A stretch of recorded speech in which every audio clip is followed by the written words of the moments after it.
Hi, this video shows how to create a React database or React web in Visual Studio connected to a web API. So the easiest way is at the moment to create a Visual Studio 2019 to open that, and then as soon as it comes up we are creating a new project, and then we select here the C# Windows web version, and because I don't think there's anything better in these solutions, okay, and then we take the ASP.NET Core web applications. So this is nearly the newest version, and now we say okay, we want to create a web application here.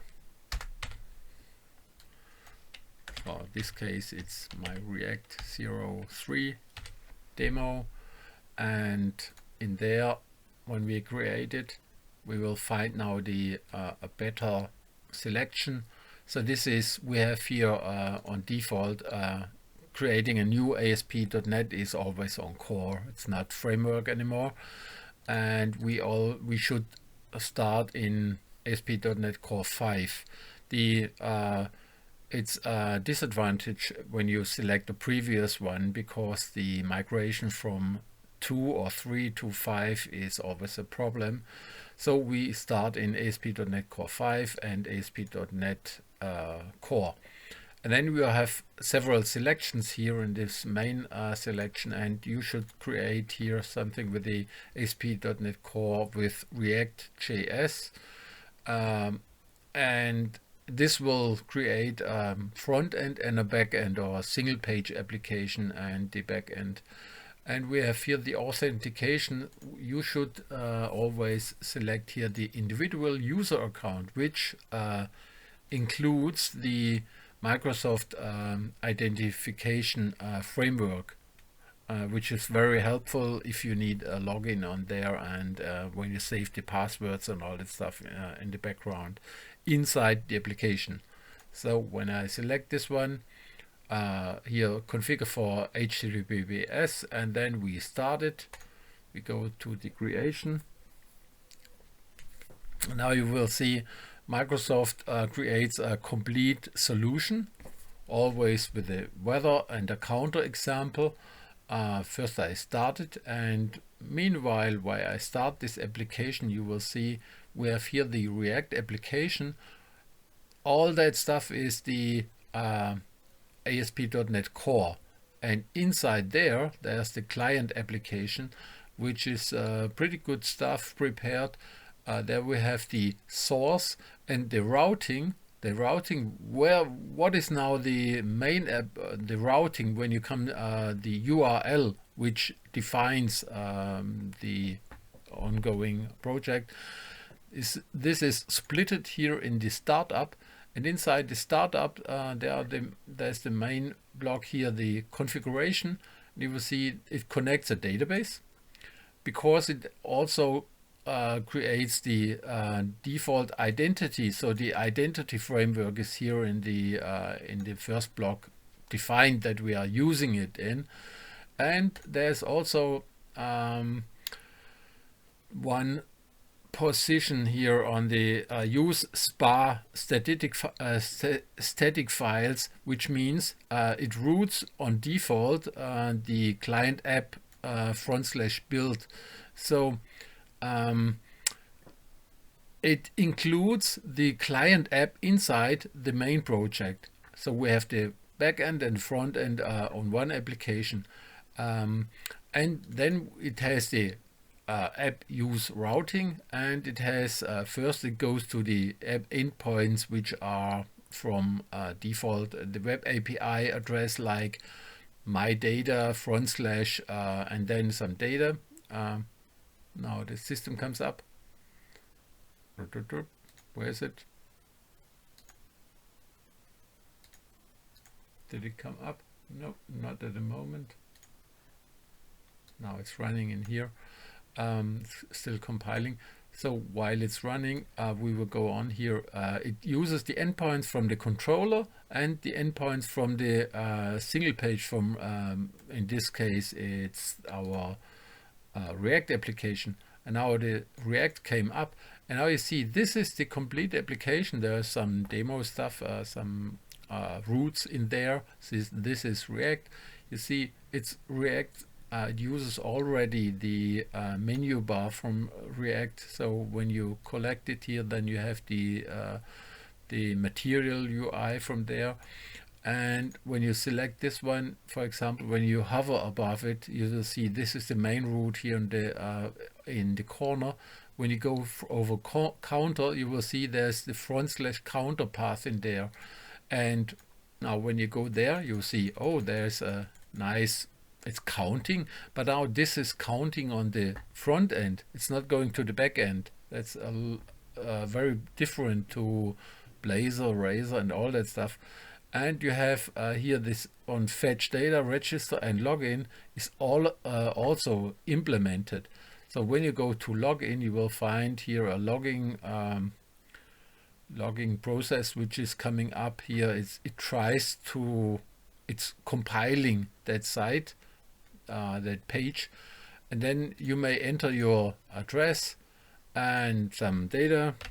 So my one is here, Raymond Pop at Codedoku. And now when I type something, I would log in, for example, but this will not run at the first time because we didn't set up the database in the background. But you see it's still there and it tries to run that stuff. And then you have the fetch data, which is authorized, which means the tag in there says, okay, you have to be logged in, or you have to be, have data on there. So we have a look on this block here now. We go on there. On the first block is the user endpoints splitted from the data from the default stuff. So this is my application, and then / something like this.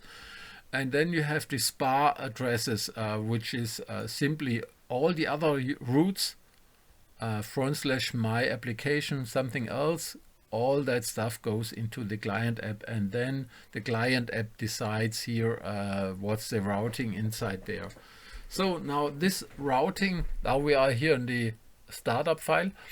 Now when we jump into our client app, you will find here the index HTML, where the system gets the main root from there. We'll come to that point. So we have the index, that's the default public, and then we have here the source block is always the spa block, and in React we have here the index.js.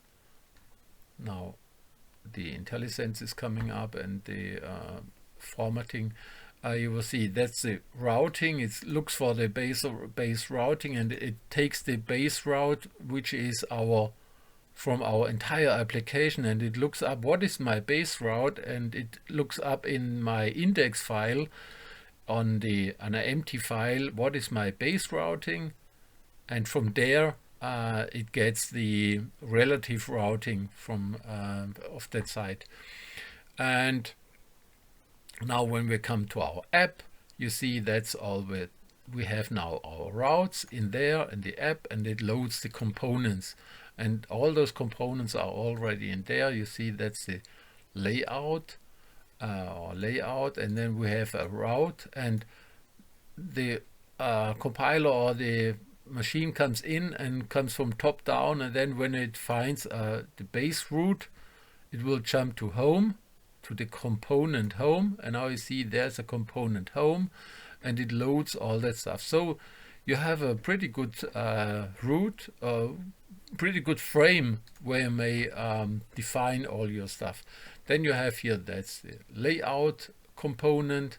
That's what we saw there. It's the layout here in app. We have here layout, and inside the layout we have, you see this one. Now these are This is React programming. So we have here React stuff. It's my class layout. Inside there we have export classes, and class is a component, extends component, and you see now this is component work of React, and it loads props, children. It loads all the stuff which is given inside there, inside that inner container. And on the top level is a nav menu, and that's the nav menu component, what you see there, and something with nav link, a tag. So this is the links which we see on our top. So these are those links. You see, there's a lot of stuff written here in our application, and all what we have to do now is we go to our application. We have to do the migration here, application user, no, not application, here on data. We have to go into data and load our data to our real database, which is somewhere here in our SQL Server local database. And then we connect it, and we take the identity framework from there, the identity, create identity inside our database, local database. That's a big advantage of this application. What you also will see there is here's the components API authorization. So inside there you will see there's a lot of code written in there. It's not the easy stuff. It means that it's the complete login. Let's say that's quite simple. It's a login scripting, so you don't have to write it by your own. And you see there's ASIC programming, gets token, inserting the token, all that stuff is inside. So this is a good solution, and you will find it with Visual Studio. And the React solution there is a good solution because it gives you a good frame on developing as a full stack developer, the front end and the back end at the same time.